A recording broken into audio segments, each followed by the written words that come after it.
Começamos hoje mais uma live aqui do Comando Flor de Lótus. O Comando Flor de Lótus é um trabalho que eu desenvolvo dentro do conhecimento holístico, principalmente trazendo um conhecimento de trabalhos de libertação daquilo que não nos serve mais na nossa caminhada e trazendo conhecimento, práticas e técnicas que nos auxiliem no nosso caminho de autoconhecimento, na nossa jornada interna. E hoje o assunto é bem específico sobre isso. Então hoje o assunto é caminhos do autoconhecimento. A gente já veio falando aí sobre algumas formas e questões do que a gente deve se livrar, se libertar, para conseguir esvaziar o copo e poder receber, estar apto a receber algo novo, não só em conhecimento, em frequência, mudar a nossa postura diante da vida, para fluir da melhor maneira possível. Nós sabemos que no Ocidente é muito comum se ter fórmulas para tudo.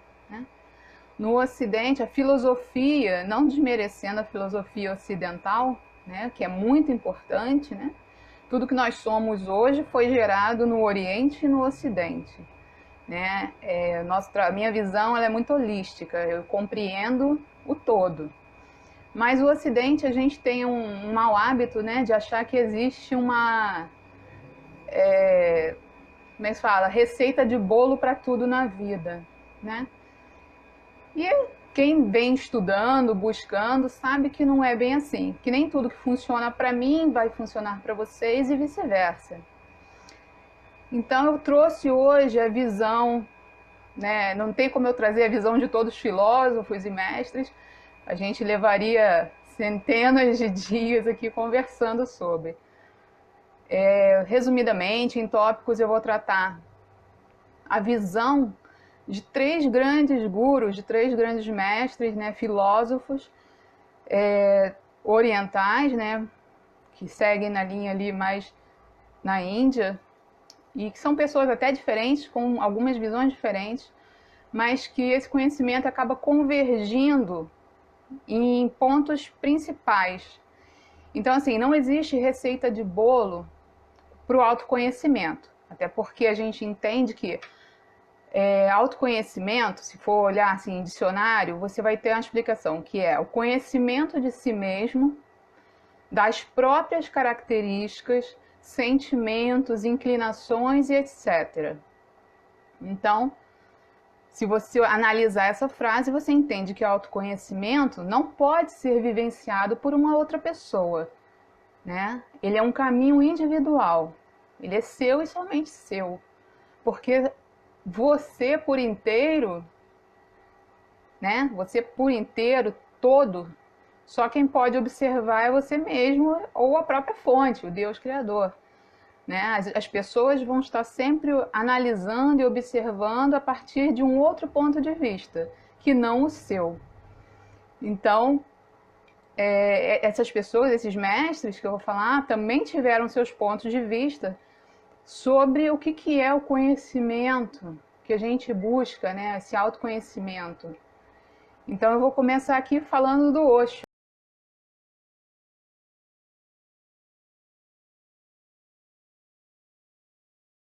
Osho, que sempre foi um homem combatido, porque por ideologias, pessoas e ideologias dominantes que se intitulavam Senhores da Verdade. Quando Osho surge e traz do Oriente para o Ocidente esse conhecimento de libertação, ele fere muitas pessoas que se acham senhores da verdade.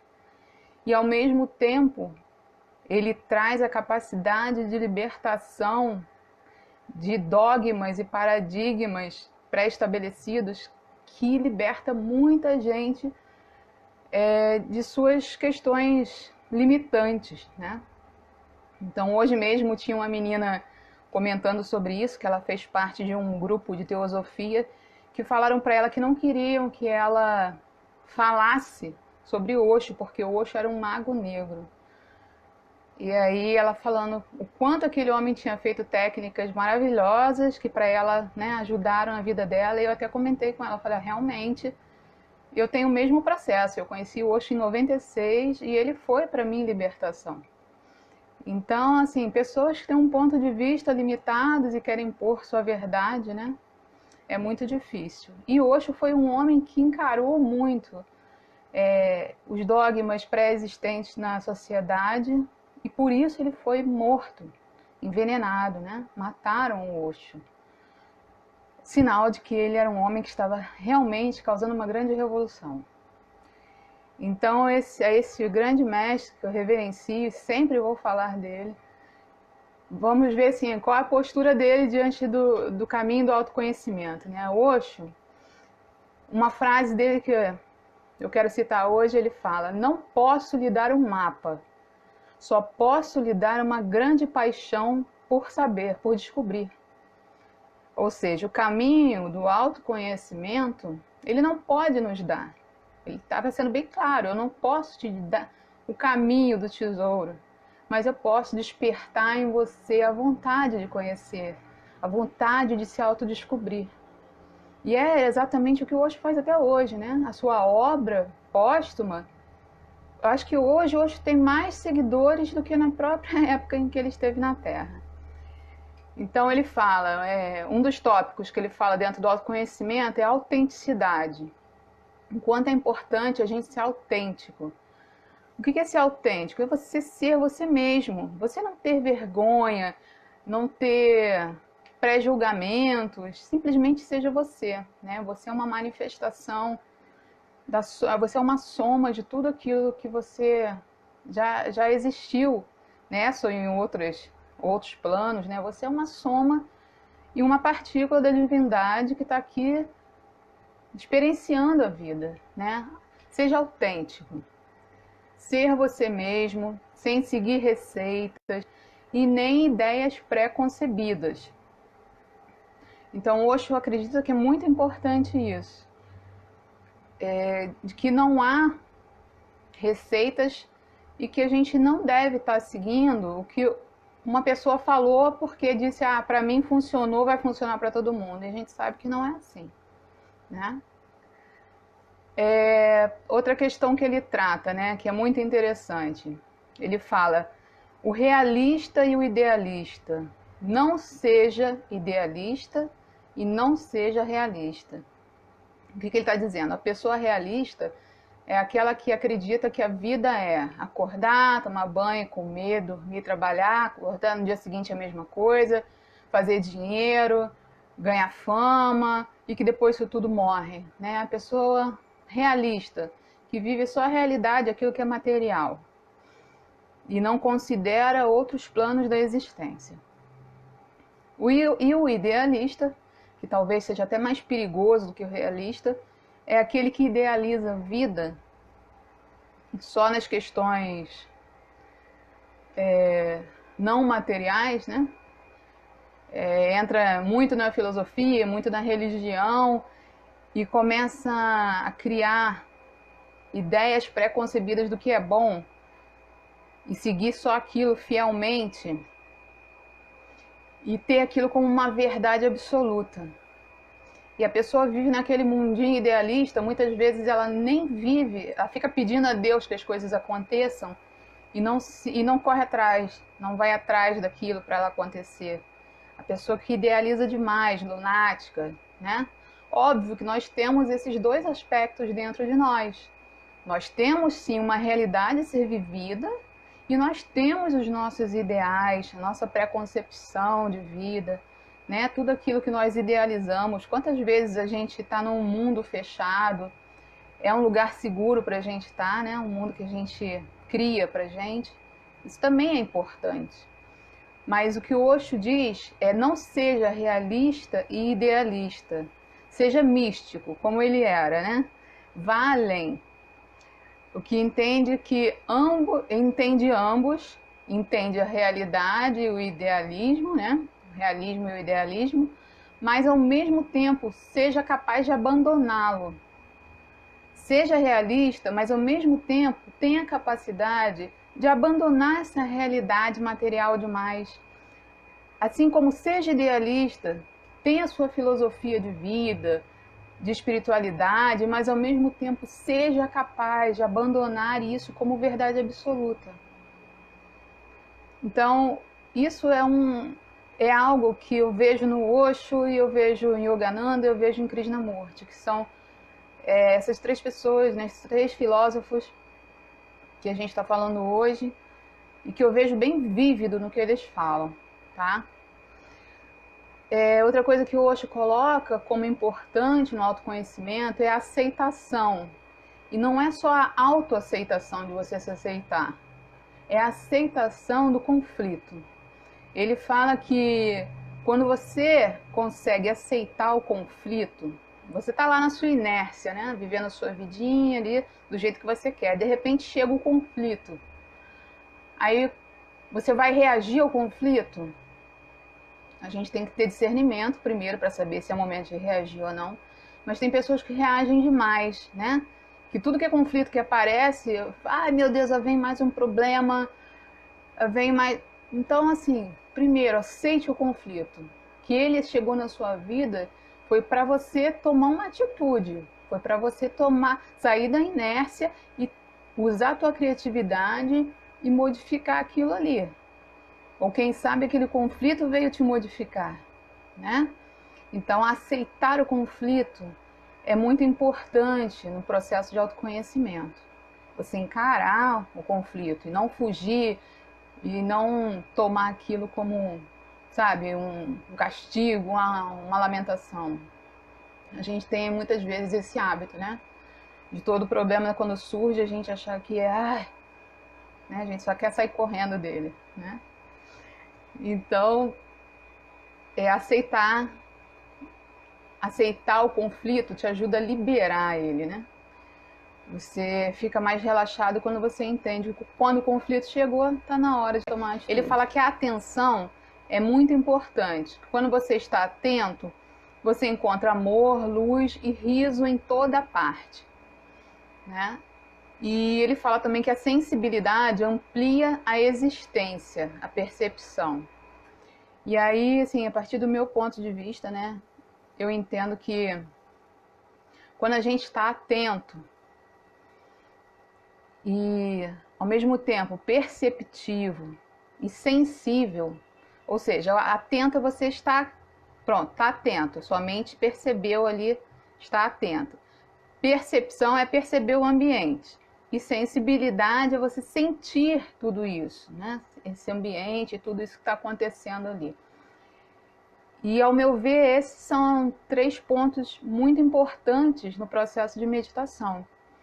Porque a meditação não é você não pensar em nada, é você estar atento ao agora. Você está ali atento a si mesmo, se percebendo e se sentindo, né? Então, meus anos de meditação me fazem perceber isso assim, a meditação assim, como esses aspectos que o Osho trata como importante no autoconhecimento. Sem dúvida, você está atento a você, se perceber e se sentir, né, são chaves fundamentais no processo de autoconhecimento.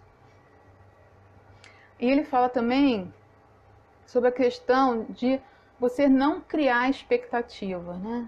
Não tenha expectativa. A expectativa é sinônimo de sofrimento. E é uma grande verdade, né? A expectativa ela é um dos sinais da ansiedade, né? A pessoa que espera demais, a pessoa ansiosa, ela está sempre esperando por algo, criando expectativas. E isso acho que vem muito da vontade que a gente tem de dominar a vida, né? A expectativa é o quê? Você esperar que algo aconteça do jeito que você quer. E isso é muito soberbo, né? Isso faz parte do nosso ego. A expectativa ela é egóica. Você ficar esperando que as coisas aconteçam do jeito que você quer.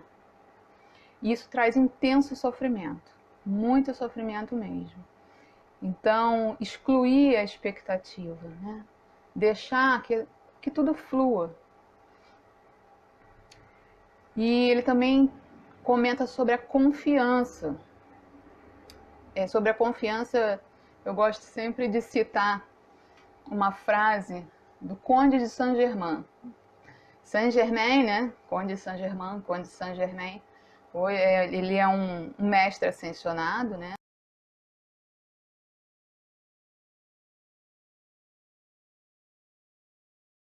Para quem conhece. Ele já esteve na Terra, a sua última vida como Conde de Saint-Germain. E existe uma frase dele já bastante antiga, né? Numa de suas canonizações aqui na Terra, que ele fala: não existe caos, está tudo no seu lugar. E sempre quando eu passo por uma grande dificuldade, quando eu vejo momentos de atribulação, eu sempre me lembro muito dessa frase de Saint-Germain. E aquilo me centra, me ajuda a me centrar, sabe? Me traz a confiança. A confiança também é sinônimo da fé, né, gente? Quem tem fé é a pessoa que confia. É a pessoa que sabe que tudo que está acontecendo tem um propósito, né? Quando Jesus fala, né? Não tem uma folha que caia de uma árvore ou um fio que caia, fio de cabelo que caia da sua cabeça sem que eu não saiba, né? Porque a existência segue uma matemática, segue um processo que a gente desconhece, mas que tem o porquê da sua manifestação, sabe? Então, confiar na criação e no seu processo evolutivo é muito importante. E essa busca pelo autoconhecimento inclui a confiança. A autoconfiança, claro, de se confiar, mas de confiar no processo existencial, de que tudo está ali porque tem que estar, tá? E viver em plenitude, né? Você viver a plenitude da existência. Outra questão que o Osho entra muito é a questão do ego e do self, né? Ainda é um pouco difícil para a maioria das pessoas entender o que é o ego, o que é o self, né? Então, o que o Osho trata sobre isso é que ele fala que o ego é o outro.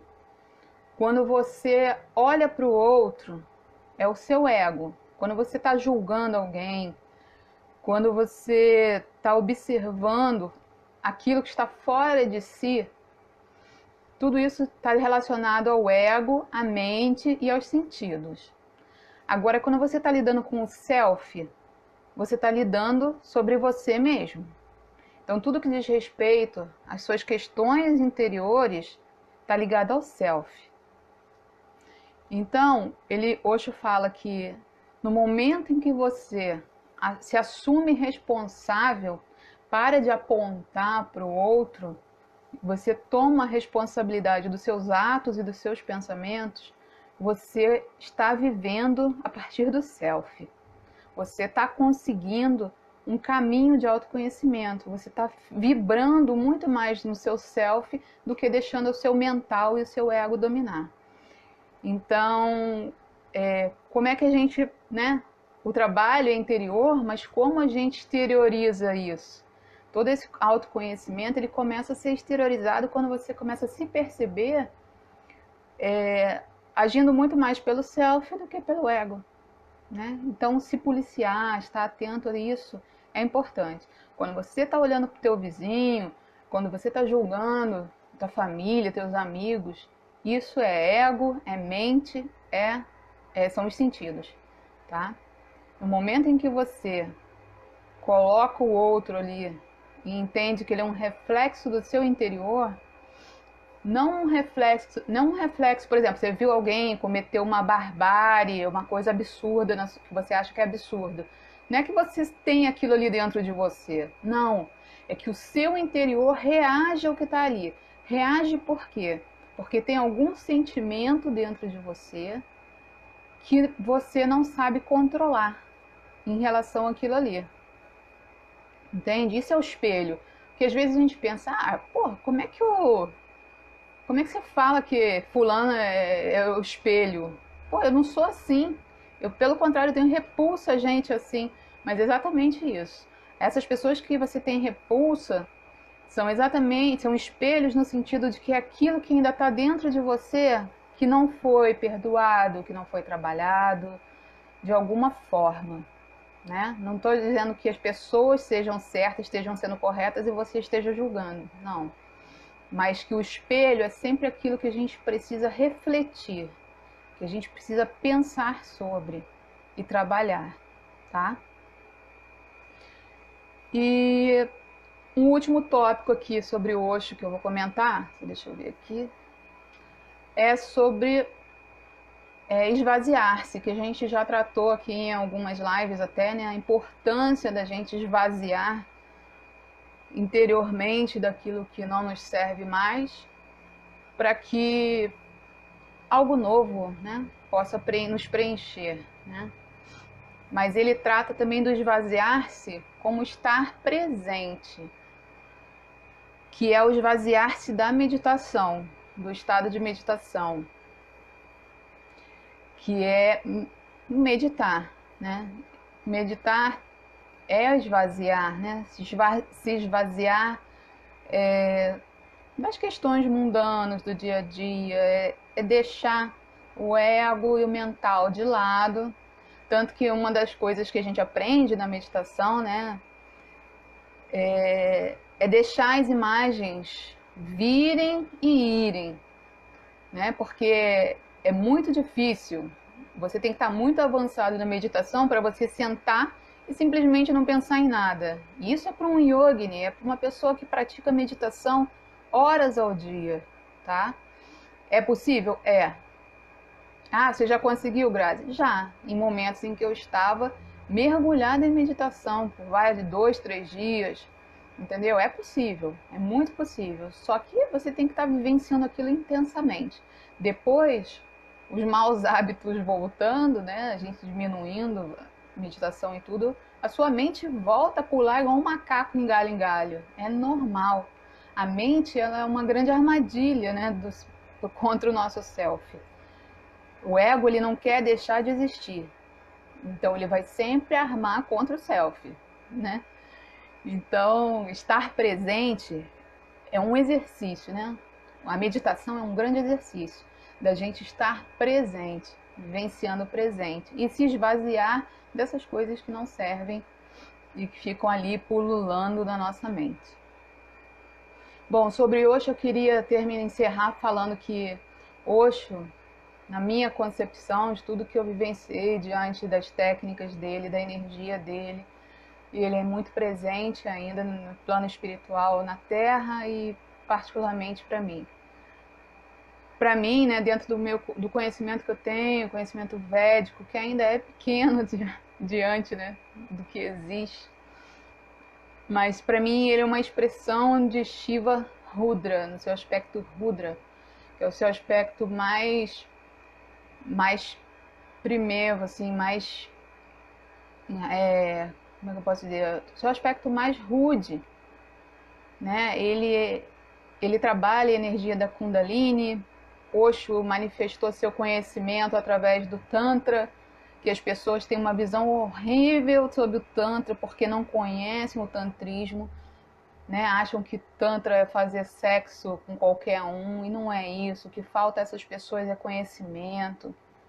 O Tantra é uma filosofia de exaltação ao amor, onde o sexo e a energia de chakra básico são tidos como, né, como algo tão sublime e importante. Enquanto que na nossa cultura ocidental o sexo é perdido, a energia sexual é perdida, as pessoas fazem sexo com qualquer um, de qualquer forma, criando laços negativos sexuais. O Tantra é a exaltação do sexo e da relação sexual, a importância da energia da vitalidade, da energia do sêmen, né? O não desperdiçar a energia vital, a subir a Kundalini, a usar a energia do Tantra para a meditação. Então, pessoas que falam mal do Tantra, que falam mal de Osho, são pessoas que ignoram um conhecimento que é extremamente encantador, maravilhoso, benéfico, né? Então, Osho para mim é isso, é sinônimo de libertação.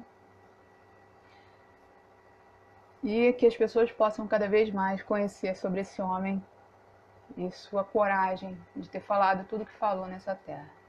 Agora eu quero falar um pouquinho sobre o meu Guruji, semana passada a gente falou sobre Dayamata, né, Sri Dayamata, e sobre Paramahansa Yogananda. Hoje eu quero falar um pouquinho sobre como ele vê esse processo de autoconhecimento.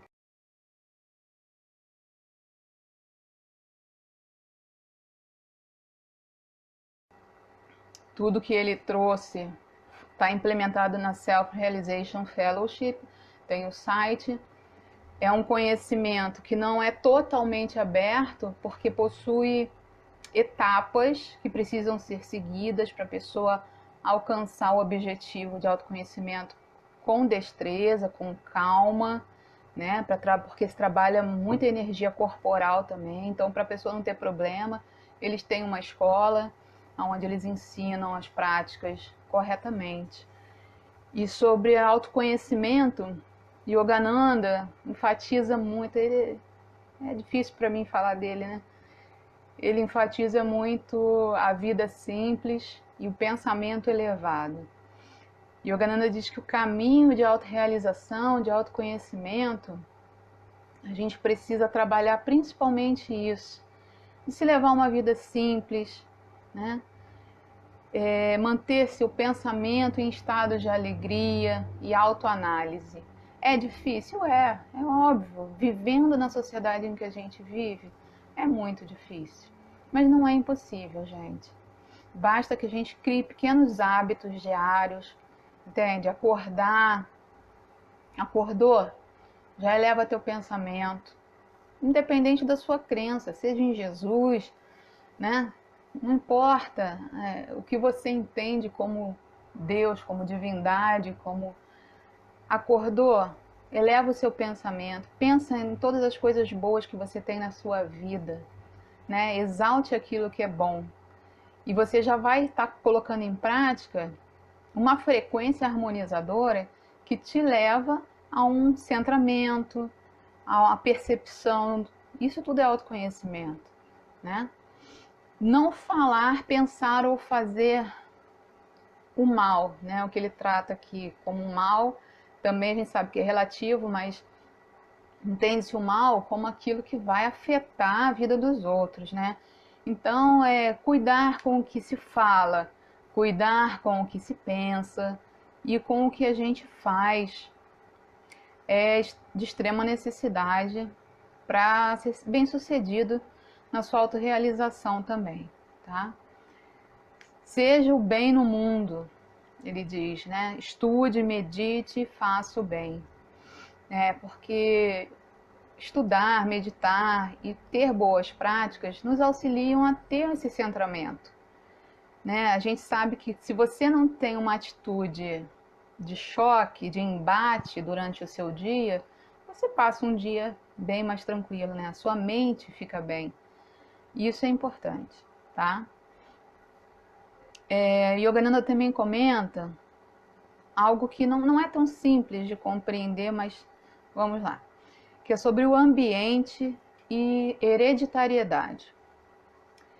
Ele fala o seguinte, na concepção de Yogananda, para a gente conseguir encontrar equilíbrio na vida, a gente precisa de um ambiente, seja familiar, seja de trabalho, o seu ambiente, aonde você vive a sua vida.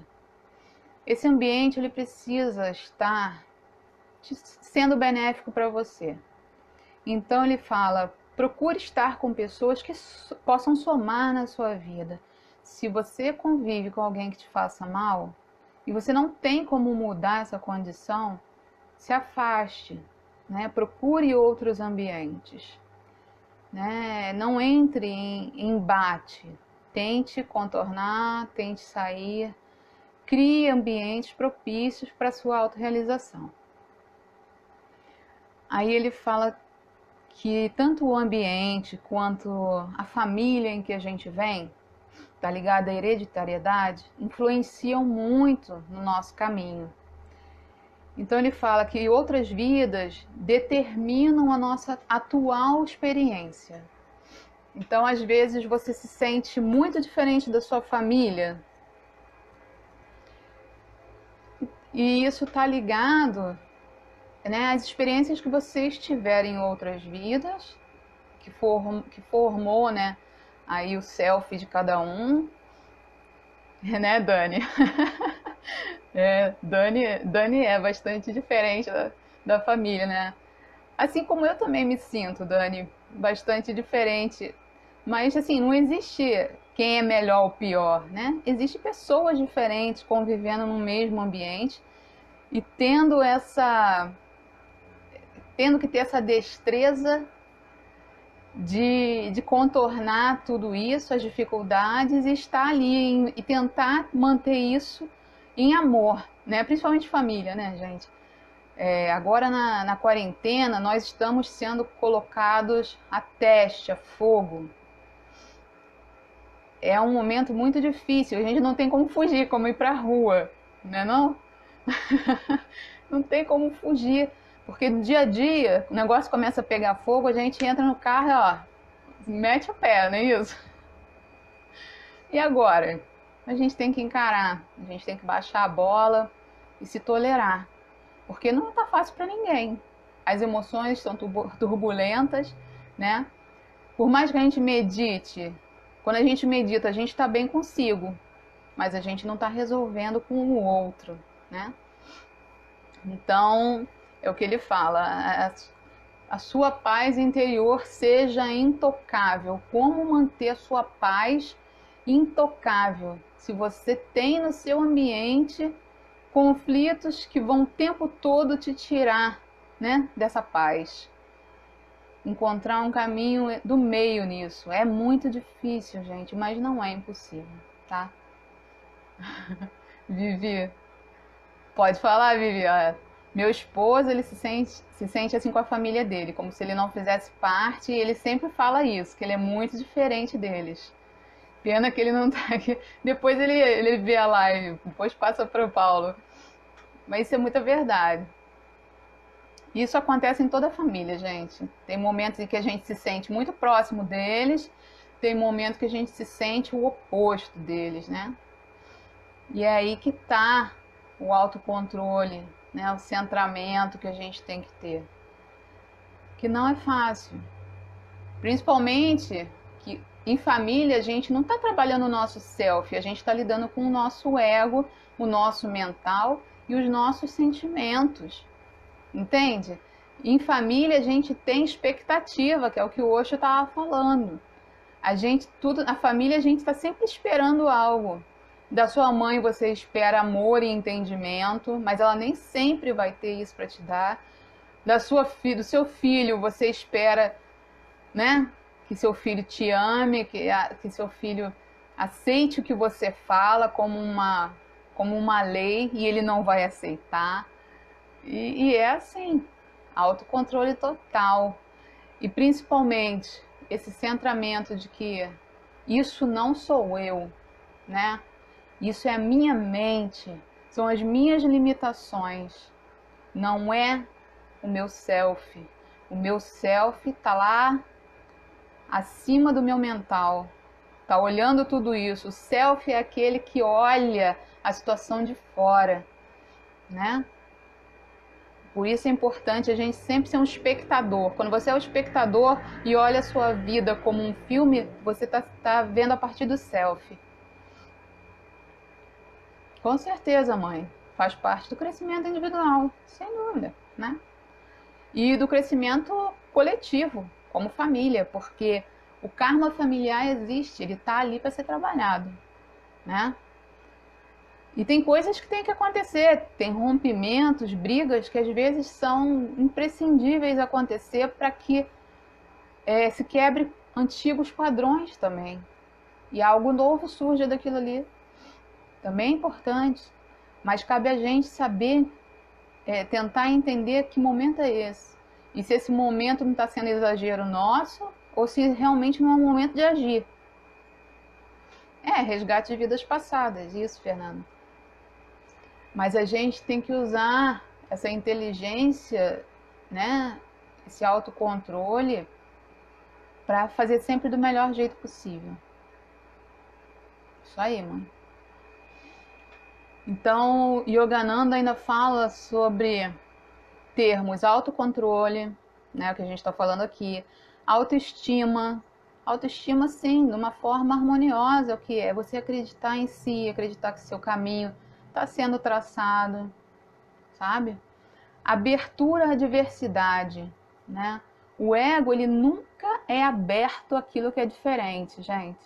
Então, se você começa a ter uma abertura àquilo que é diferente de você, quando você começa a olhar o próximo com compaixão, é sinal de que o seu self está agindo, né? Isso pertence ao self. A abertura à diversidade. Entender que você não é soberano em nada e não é especial em nada, né? E às vezes a gente sabe disso, mas às vezes a gente não pratica isso não. Coloca isso da boca para fora, né?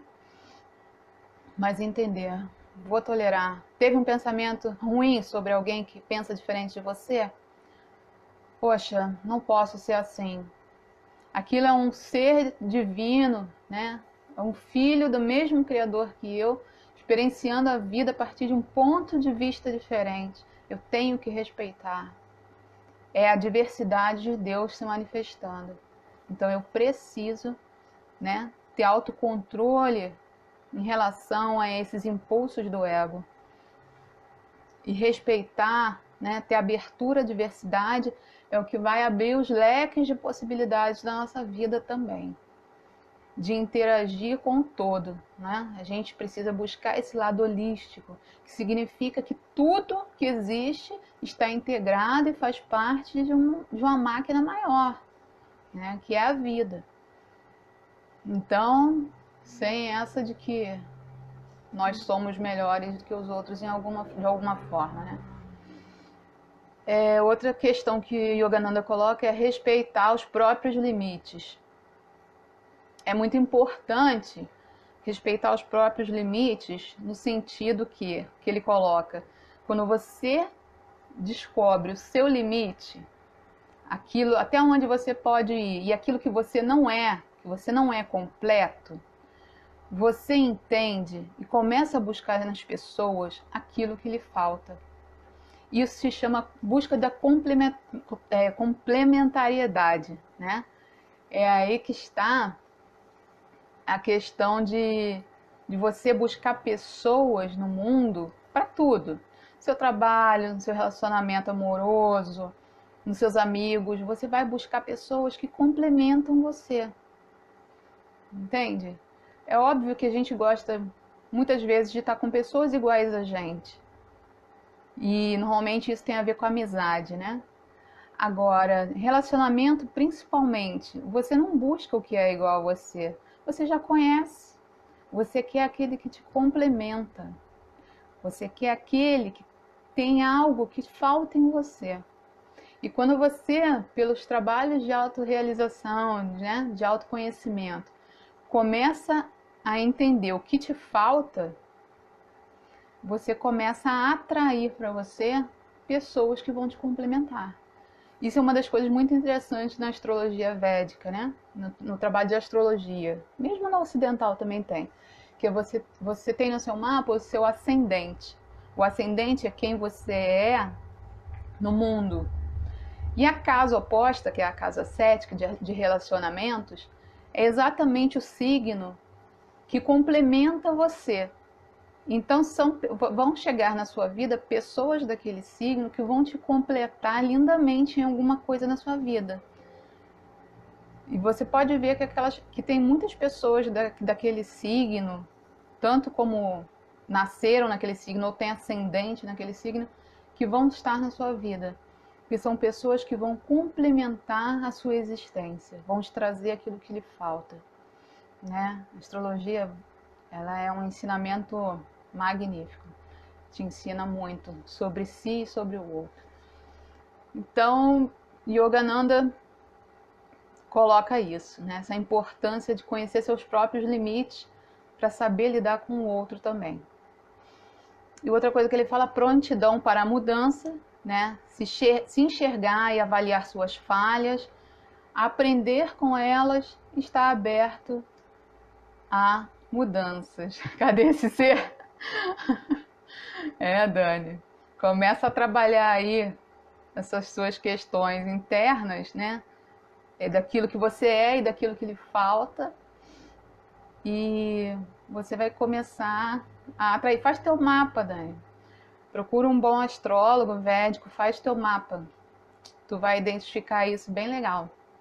E aí você começa a olhar ao seu redor e ver as pessoas que se encaixam ali, tá? Bom, e Yogananda trata isso. Principalmente esses tópicos, né? Que eu acho que ele tratava sobre isso lindamente. Né? Foi um ser de grande luz e envergadura na Terra que é um trabalho sem igual. Bom, Krishnamurti também um grande filósofo, né, dentro da questão do autoconhecimento. Indico que vocês pesquisem sobre ele.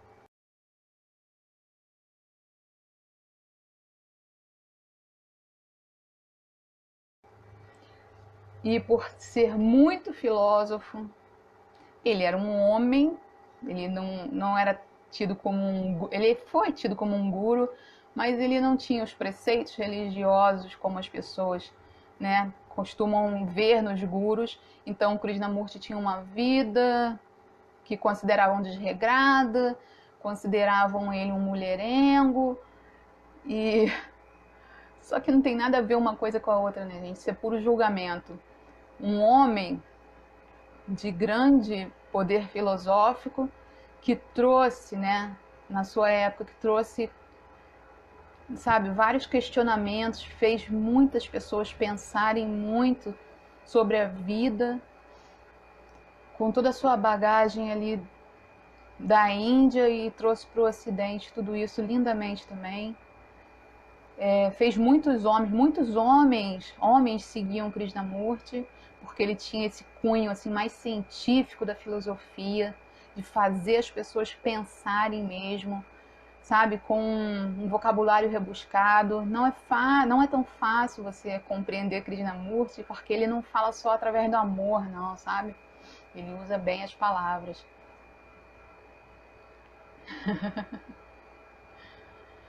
Vivi, todos nós temos que mudar o tempo todo. A vida é constante mutação. Krishnamurti fala o pensar como guia da ação. Mas na ação automática, naquilo que a gente faz automaticamente, não há reflexão. A gente faz sem pensar. O que leva ao conhecimento maléfico e prejudicial.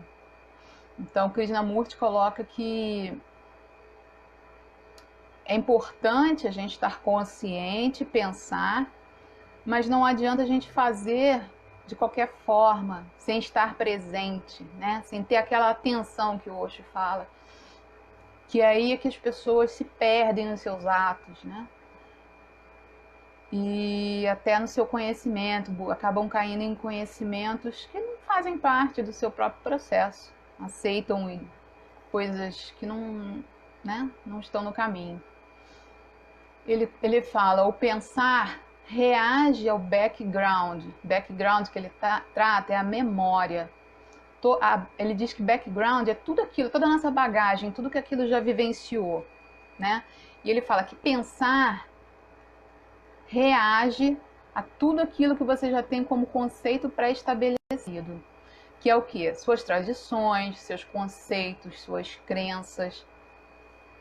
E que se libertar dessas roupagens, desses condicionamentos que a gente tem, que é difícil, né, gente? É preciso ir além. É preciso desapegar dessas limitações. E aí que tá, né? O que que nos faz... aonde que a gente está preso a essas limitações? O nosso ego e o nosso mental. Porque tudo aquilo que a gente vivencia, que a gente tem como tradição, como conceito, crença, são coisas formatadas nessa vida, nesse cérebro aqui, do seu eu de agora, do ego, né? E como é que você faz no seu autoconhecimento para pensar sem toda essa bagagem? Como é que você faz? Como é que eu vou fazer para ver a vida de um ponto de vista sem carregar tudo isso que foi colocado dentro de mim pela sociedade e eu aceitei de alguma forma? Como é que eu faço? Né? É algo que precisa ser trabalhado pelo self. É realmente difícil desapegar dessas limitações. E aí é tudo aquilo que a gente já vem falando, né? São as técnicas, as práticas de libertação, de catarses. Tudo isso vai quebrando, né? Esses conceitos, essas crenças, você colocar para fora todas essas limitações e começar um trabalho de burilamento, né? Do seu ego, da sua consciência. E aí, como eu falei, o self, ele é aquele que está vendo de fora. E aí você começa a vivenciar mais o self e se olhar como um protagonista da sua história, mas você consegue se analisar, tá? E outra coisa que Krishnamurti fala, que é na relação com o outro, é algo que o Yogananda também já falou, né? Que a gente estava falando aqui. Que é na relação com o outro que enxergamos a nós mesmos. Assim como na relação com tudo que é externo. Ou seja, tudo que é externo, tudo que está ligado ao outro, a gente, Krishnamurti entende que é de suma importância, que o ser humano não pode viver sozinho. Ele precisa viver com o outro. Porque é na relação com o outro que você se encontra, que você entende quem você é. Conseguiram entender isso? Krishnamurti, ele é muito mais filósofo, tá? Então ele fala, o autoconhecimento, como é que ele fala aqui? Se observar sem julgamentos, vereis que o autoconhecimento não depende de tempo nem de penetração do inconsciente. Então ele está falando, se você começar a observar o que é o autoconhecimento, você vai ver que o autoconhecimento está para todos os seres, independente do tempo em que se viveu, né? Ele não tem nada a ver com conhecimento externo. O autoconhecimento é um processo interno. Ele pode acontecer em qualquer tempo, em qualquer espaço, tá? E para ele independe até mesmo de penetração do inconsciente. Para ele, você não precisa nem meditar para encontrar o autoconhecimento. Tá? Um pouquinho diferente do que propõe Yogananda, por exemplo, né? Que sabe a importância da prática da meditação, mas Krishnamurti vem colocar isso no Ocidente, né? Que você não precisa ficar meditando para encontrar autoconhecimento. Ele fala, o autoconhecimento completo esvazia a mente e a verdade surge sem ter sido chamada. No momento em que você esvazia a sua mente, você está dando espaço para o self e ele se manifesta, né? Você tirou o ego, o self vai se manifestar, ou seja, a verdade, né? A verdade de quem nós somos. Porque dentro do conhecimento védico, eles explicam que existe uma hierarquia dentro da nossa manifestação. Existem os sentidos, que é a nossa manifestação mais material, nossos sentidos, né? Visão, olfato, paladar, audição, tato e os prazeres do sentido, né? Aquilo que tem de mais material na gente. Acima dos sentidos nós temos a mente, ou seja, a mente domina os sentidos. Tanto que existem várias práticas de catarse, né, Tereza, que a gente conhece, que a gente pula por 10 minutos e não para. Você controla a sua mente e você não para de pular. Você pula 1 hora, 2 horas e não para, porque a sua mente dominou os sentidos. Tá? E acima da mente você tem o ego. O ego, ele vai dominar a sua mente, né? E acima disso, você tem um estado de, ali, eles consideram um estado de sono, né? Não ego, ali, um estado quase de sono. E acima disso tudo você tem um self, que na área holística a gente entende como o eu sou, né? Que é, vamos dizer, a manifestação do espírito aqui na existência, né? Vamos dizer assim, nós temos uma mônada, o nosso espírito, uma parte coletiva, consciência, e é esse espírito, quando ganha individualidade, ele se torna o self. Então o self é o seu espírito consciente da sua existência. E então quando você passa a existir nos planos espirituais com o seu self, você começa a receber, né, as influências para a encarnação, para vir para a Terra. E essas influências são dadas conforme a necessidade do que você vem realizar. E aí é escolhido o dia com a configuração do céu que vai ser necessária para formar o seu corpo na Terra. Então os planetas e as constelações, naquele dia em que você nasce, eles enviam as frequências para formar o seu corpo físico. Os planetas e as constelações daquele dia vão definir o tamanho dos seus órgãos, o que cada um, como eles vão funcionar, se vão ter vitalidade, se não vão ter, as doenças, tudo é configurado conforme o céu daquele dia que você vai nascer. Daí a astrologia, matemática pura, matemática sagrada que define a sua existência na Terra. Então, quando esse céu é configurado, o magnetismo da Terra puxa você para a existência, e toda essa configuração do teu self com a configuração do céu, que na Umbanda é conhecida como Odu, Umbanda e Candomblé se conhece como Odu, é exatamente o que vai ancorar no sêmen, ou melhor, no óvulo inseminado da sua mãe. Essa configuração que vai vir na sua genética, junto com a genética familiar. E aí você vem para a Terra. Tá? Esse é o conhecimento da astrologia, dos Vedas, que inclui a astrologia védica também. Tá? Bom, Krishnamurti coloca então: ninguém pode nos dar autoconhecimento. É a experiência compreendida pelo eu. Ou seja, o que todos vão falar é exatamente isso. Eles podem ter algumas divergências de como chegar ao autoconhecimento, claro, porque cada um tem a sua forma, mas a única coisa que a gente sabe que realmente todos vão passar é que o autoconhecimento é individual e intransferível. Ninguém vivencia por você. Só você pode vivenciar. Ele entende que um guru não é essencial. Ele não está falando não tem um guru, mas ele entende que para o autoconhecimento você não precisa de um guru, uma pessoa física te instruindo. Ele fala que o guru não é essencial no processo de autoconhecimento. Já Yogananda acha extremamente importante o guru, porque ele é um amigo que caminha com você, te instruindo.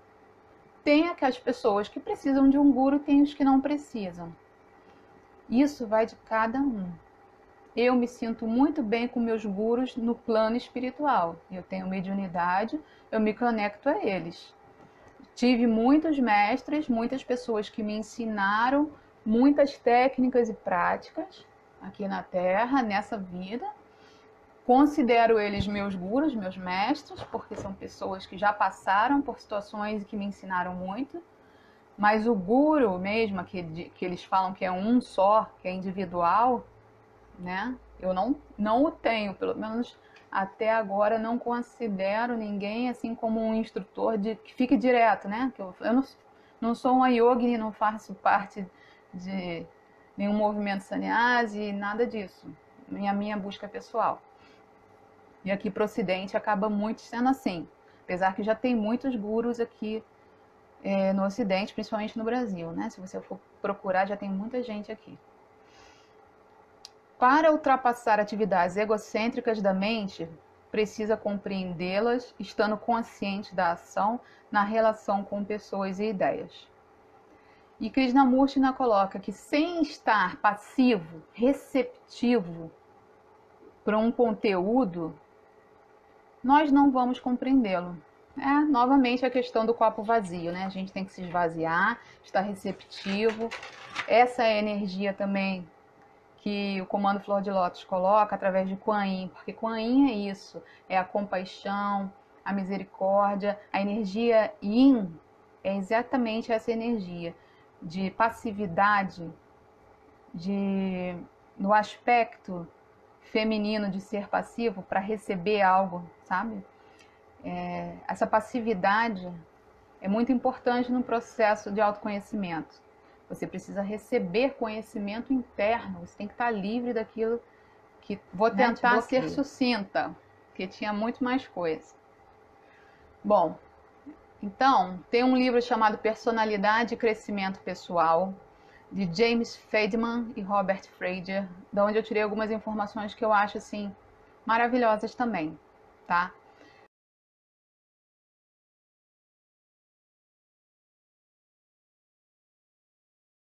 Os Vedas tratam o yoga significa união, juntar-se. Minha mãe aí, Teresa, instrutora de yoga, né, sabe muito bem sobre isso. O yoga é uma prática de autorrealização. O yoga não é, gente, exercício físico, tá? Ele pode ser utilizado como exercício, sim, que é o que aconteceu no Ocidente. Vou te dizer que 90% das pessoas que praticam yoga se dizem praticantes de yoga, não importa como falam, estão fazendo exercício físico, não estão praticando a filosofia yogini, ok? Os Vedas tratam o yoga com a prática de autorrealização, quando a consciência volta-se para o interior e se une com sua fonte, o Self. Yoga é método, união de técnicas para se alcançar o êxtase existencial. A prática de yoga tranquiliza a mente e concentra a consciência no Self. Self, que a gente tanto fala, o que é, né? Eles tratam aqui, que é a manifestação do espírito no indivíduo. Ele é imutável, inatingível pela atividade física ou mental, mas a mente distorce a nossa consciência. Então, o objetivo do yoga é a autorrealização pela descoberta do self, que é ocultado por nossa identificação com as formas geradas pela natureza. Conforme a gente falou, né, o corpo, a mente, as emoções, as sensações, elas o tempo todo nos tiram do self e nos mantêm no ego. A prática de yoga é uma das práticas. Se você não quer fazer só meditação, a prática de yoga ela é isso. São técnicas que vão primeiro, com o exercício, vão cansar o seu corpo físico, vão ativar os nadis, né?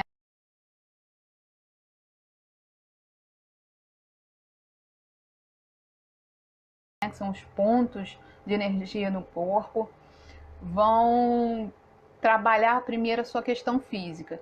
Depois, você vai começar a realizar práticas que vão estimular o seu prana, a sua energia vital, vai preparar, o yoga prepara você por completo, de forma integral, para você poder entrar nas questões meditativas. Então, antes de meditar, você fazer exercícios, é muito benéfico, porque vai te liberar de tensões, de coisas dos sentidos e do corpo físico que limitam esse você acessar o seu self.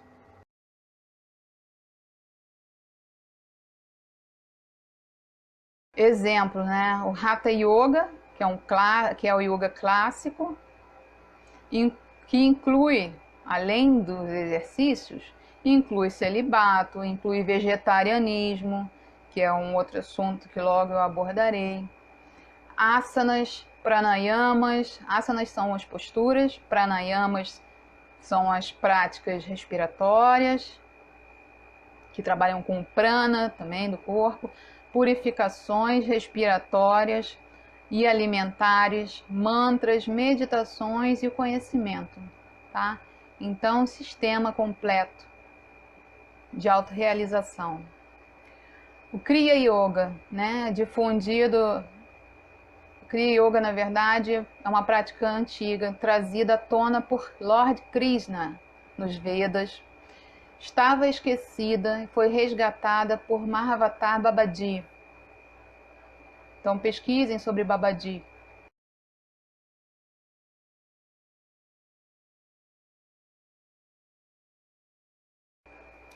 E foi dada, né, Babaji apareceu por um tempo para Sir Yukteswar, que era o mestre de Paramahansa Yogananda, avisando que ele enviaria. Babaji é um dos aspectos de Krishna, tá, gente? E ele se manifestou e disse que enviaria um discípulo para levar a Kriya Yoga para o Ocidente. E então nasceu Paramahansa Yogananda, foi levado até Sri Yukteswar. Ele treinou Yogananda, Yogananda cumpriu a sua trajetória, levou a Kriya Yoga para o Ocidente, para os Estados Unidos. Lá ele formou a Self-Realization Fellowship, onde se desenvolveu todo o seu trabalho. E, bom, é uma técnica completa, bastante completa, avançada, né, conhecida como Raja Yoga Pranayama, que é o controle da energia vital, que revitaliza as correntes de energia vital através da espinha dorsal e do cérebro, que eles tratam como a árvore da vida, a espinha e o cérebro, tá? Kriya Yoga trabalha a movimentação correta e contínua de subida e descida da energia na coluna, tá, gente? Acelerando enormemente a nossa evolução espiritual.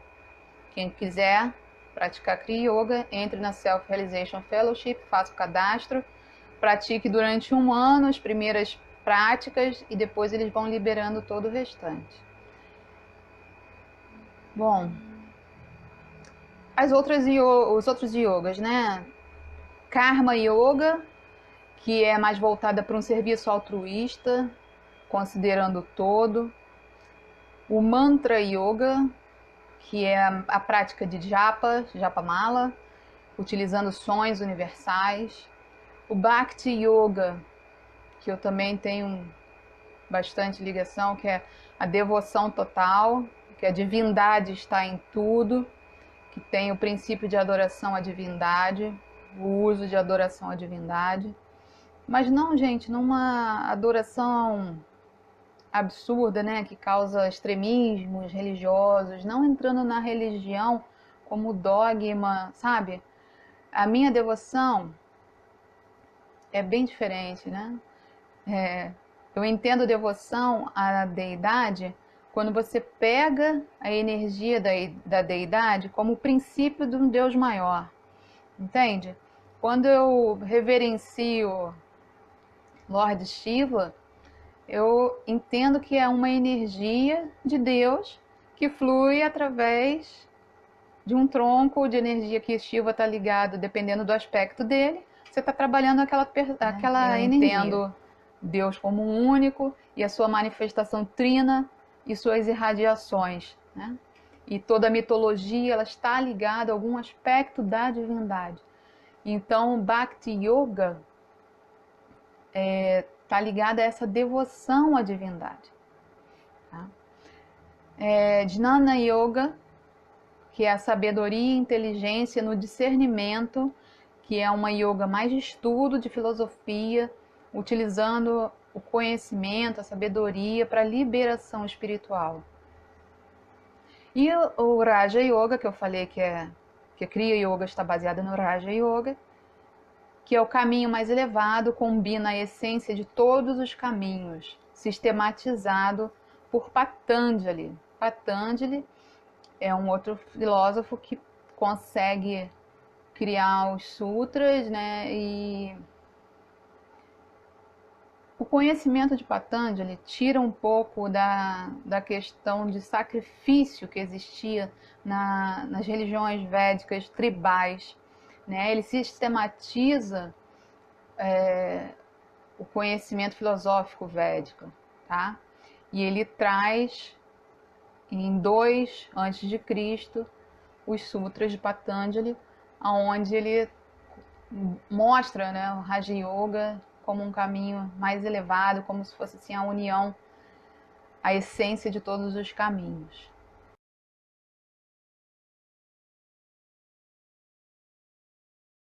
A prática que eu proponho a vocês, né? Grazi, você falou pra caramba, o que a gente pode fazer?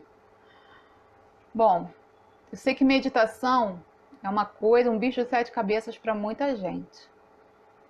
Mas eu, de tudo que eu vivenciei, o que eu indico para vocês é tudo que eu venho falando aqui.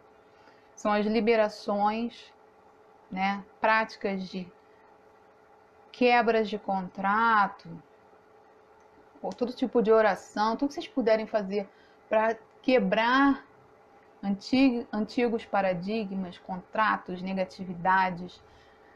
Mas como prática eu indico sempre as catarses e a meditação, tá? O yoga e a meditação.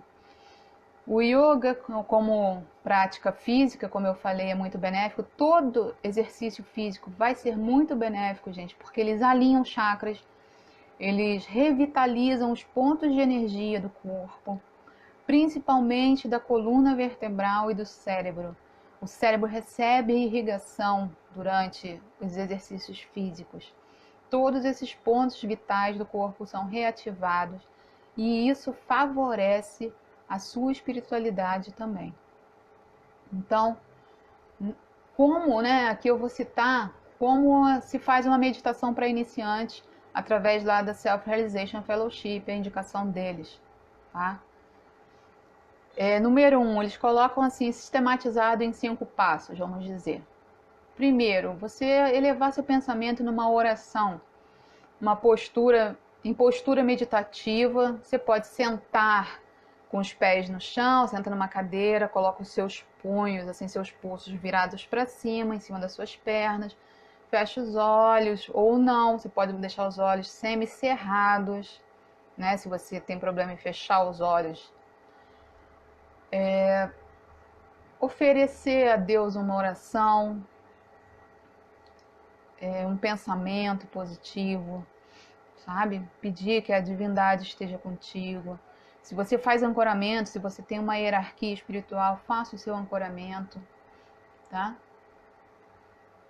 Depois, eles dão a prática do tenso e relaxe, que é você inspirar, tensionar o seu corpo todo, reter toda a energia ali, fechar os punhos e expirar de uma vez só pela boca, fazendo em 2 vezes, 2 tempos, mas de uma vez só.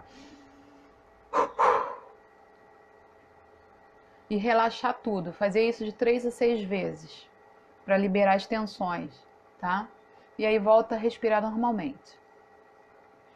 Concentrar-se no olho espiritual, que é aqui entre onde os indianos costumam utilizar um pontinho. A mulher casada na Índia bota um pontinho vermelho. Então ali é o olho espiritual, que Yogananda até explica que é onde se concentra a nossa energia crística, energia cósmica. Então, com olhos cerrados ou fechados, você vai olhar como se estivesse olhando para cá. Deixa os seus olhos um pouquinho, sem cruzar os olhos, não cruza os olhos. Relaxadamente. Você vai olhar entre as sobrancelhas. Não force nem cruze o olhar. Esse é o centro da consciência crística.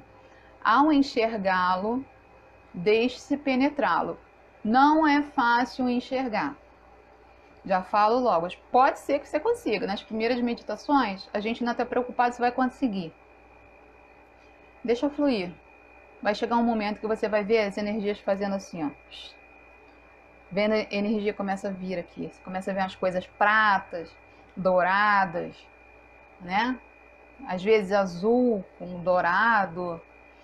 E aquilo ali não vai acontecer nada demais com você. Você vai começar a sentir a frequência. Você deixa acontecer, tá?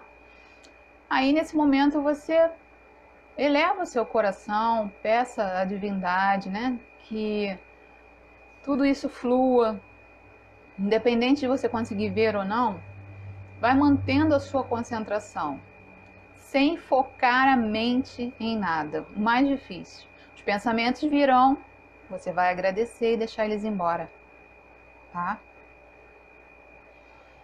Sempre tentando manter relaxamento, estando consciente e atuante na sua respiração, até você sentir a resposta da divindade, que é o quê? Você vai começar a sentir seu corpo relaxar, vai começar a sentir paz.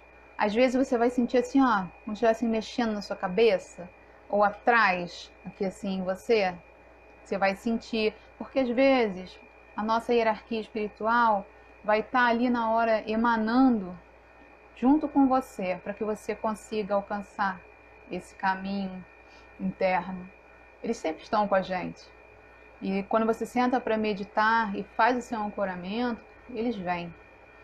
E vem te dando passe, vem te, sabe, te abençoando. É muito bonito, gente. Meditar é como deveria ser natural como respirar.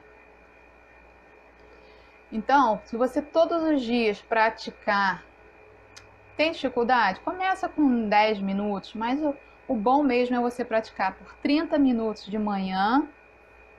Sim, Dani, sentado, porque deitado, o que acontece? O relaxamento vai te levar ao sono. Você vai dormir.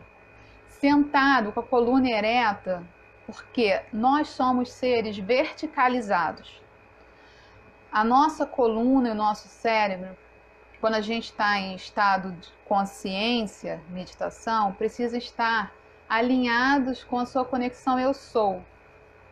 Você precisa ter a coluna ereta, porque a nossa evolução é vertical. Entende? Animais são horizontais, nós somos verticais. Então você vai começar a sentir essa alegria, praticando 30 minutos de manhã e à noite, se possível. Se não puder, vê o que é melhor para você, se é de manhã ou se é de noite. Se você precisa estar melhor de manhã, porque muita gente tem dificuldade, acorda quebrado, moído. Não sei se vocês têm passado por isso. Quem trabalha no plano espiritual, consciente ou não, acorda moído muitas vezes, cansadão, pior do que quando deitou. E meditar de manhã ajuda muito a você recuperar a sua energia vital, tá? E meditar de manhã leva essa paz pro seu dia, pelo menos até meio-dia, tá legal. Vai estar bacana. E antes de dormir é muito bom porque te prepara para o plano espiritual, para os seus trabalhos na espiritualidade. Então você já está mais harmonizado e vitalizado, tá? Mas aí vai de cada um, da capacidade do que a tua vida te permite fazer. Mas sempre criando, gente, esse momento para você, para o seu estudo interno, né? Dani, os hindus, né, sempre dizem que a energia de meditação, de adoração, seja o que for, precisa de um espaço específico, uma salinha, algum lugar para isso. Mas a gente sabe que não é a nossa realidade, né? Que a gente acaba tendo altar, de vez no quarto e meditando. Eu não tenho como fazer isso aqui na casa da minha mãe, então eu medito em cima da minha cama. Só que eu medito em posição de lótus, né? Eu consigo ficar horas em posição de lótus. Se você não consegue, se você sente cãibra, você pode colocar uma cadeira e sentar. Não tem problema nenhum, tá?